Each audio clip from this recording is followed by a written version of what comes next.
Ito si Jerwin ang ating bida. Nagawa nitong makuha ang kanyang pinapangarap maging ang malaking papaya ng nanay ng kanyang kaibigan ay kanyang nasungkit ng walang hirap. Bago ang lahat ang ginagawa nating video ay para lang sa mga may alam na at kung inosente ka abay mag-skip ka na. Nanonood yung tao ah!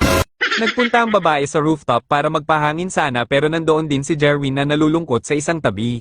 Tinanong ito ni Jerwin kung bakit ito naroon pero sagot ng babae na hilig niya dito magpunta pag wala siyang magawa. Nakilala si Ayumi sa kanilang paaralan na may napakalaking galon na dinadala sa kanyang katawan. Dahil dito talagang hindi makayanan ng ating bida na tignan ng babae dahil para siyang nanliliit sa sobrang laki nito. Natawa na lang ang babae sa pagmumuka ni Jerwin subalit inamin niya ang dahilan kung bakit dismayado ito. Sinubukan pala ng ating bida na tikman ng suman ng kanyang kasintahan pero ang problema ay nahuli sila ng mga magulang nito. Ilang sandali lang nagulat na lang si Jerwin nang sabihin ng babae na bakit di na lang silang dalawa ang maglaban. Tutal lang dinadala din naman niyang pechay ay katulad lang din naman ng kasintahan ni Jerwin tapos may kasama pa itong malaking papaya. Ipinakita ni Ayumi ang kanyang bataan na talagang ikinamangha ni Jerwin dahil hindi ito mabuhok tapos makinis pa. Naglaban na nga ang dalawa sa taas ng rooftop sa pamamaraan ng 69 position na nadiskubre pa noon ni Dr. Johnny Sins. Humihingi ng tawad si Jerwin na tila ba parang ayaw niyang gawin nila ito pero ayon sa babae imbis na mag-sorry ay magpasalamat pa daw ang ating bida dahil maswerte siya.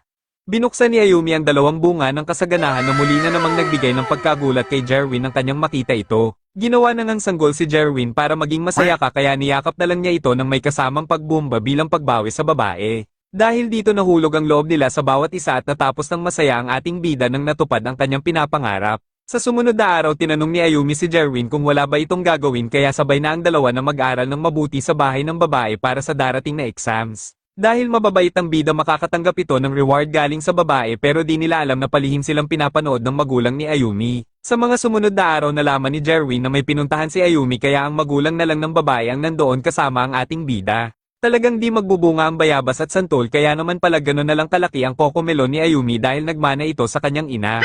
Nagpapasalamat si nanay sa ating bida sa pagtuturo sa kanyang anak subalit pag masyado daw malapit si Jerwin sa kanyang anak baka daw isipin ng iba na nagbayuhan na sila.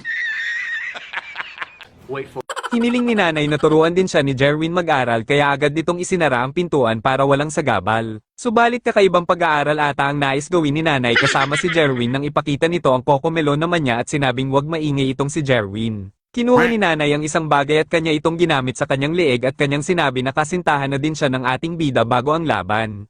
Magsisimula na sila sa unang pagsusulit pero kinakailangan pa din ni Jerwin na gumamit ng protection para sa kanilang gagawin para iwas aberya kung sakali. Kinakabahan si nanay dahil ngayon lang ulit siya makakatikim ng bagong putahe sa matagal ng panahon na nakalipas. Hanggang sa sunod-sunod na araw na nila itong ginagawa dahil halos doon na manirahan si Jerwin na sakto namang wala lagi sa bahay si Ayumi.